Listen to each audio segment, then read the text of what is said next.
You're a Eurovision fan and you were left disappointed you couldn't get tickets when they went on sale a few weeks ago. You're going to need every bit of broadband bandwidth and phone signal you can get today because more tickets available. Yeah, the final batch go on sale this afternoon, but there's only a limited number left.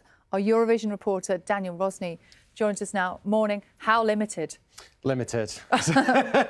2, 3? So in total, there'll be 6,000 in the arena for each of the 9 shows, but the vast majority of those have already sold out. They sold out last month. But I think this time, your chances are higher than you might think, because when they originally went on sale, you're competing with the people in the 37 other countries who want to travel to Liverpool.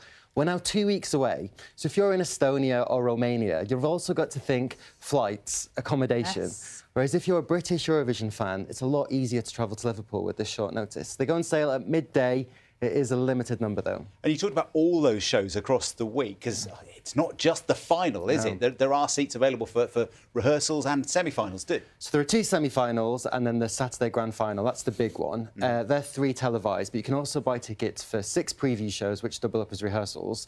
They're often easier to get and cheaper. So the prices range from £30 to £380, depending on the show and the seat that you're buying, and there will be some available for restrictive views now that they've built the stage inside the arena. The King and the Queen Consort will be there on Wednesday and they'll be unveiling the stage. And then towards the end of the week and at the beginning of next week, the artists from those 37 competing countries will start rehearsals. It's all starting to feel real now. We're 2 weeks away. So we don't yet know what it's going to look like, do we? No, and that's a big deal because over the past couple of weeks, the artists have been performing across Europe at these sort of pre-party events.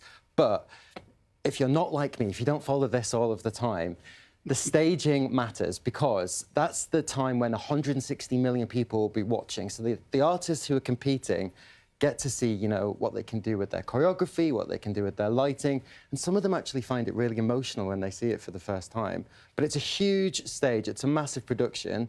The Eurovision bubble has taken over Liverpool's arena for the past month, and in 2 weeks' time, we'll all be watching. And you're going to be in that bubble, yes. aren't you? What, living the dream? So what are you going to... You're going to embed yourself, Yes. all consumed.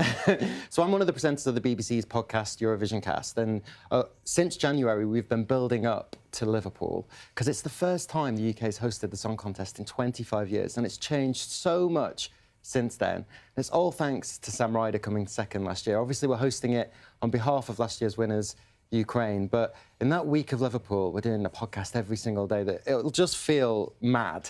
And if you're unable to get a ticket to the arena, I reckon you should head to Liverpool anyway, because there's loads of stuff happening outside the arena. If you can't come to Liverpool, Eurovision Cast is your friend.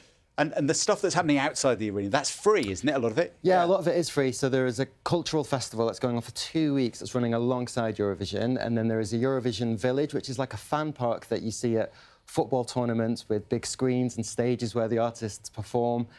It will feel, I think, like the Olympics of music has descended on Merseyside. I love it. The Olympics of music. Brilliant. Daniel can't stop smiling. He's loving it, loving it. Thank you so much. It's 8:15. Let's go straight to the Olympics of weather. Here's our gold medalist, Carol. Morning. Thanks, Al. Good morning, everyone.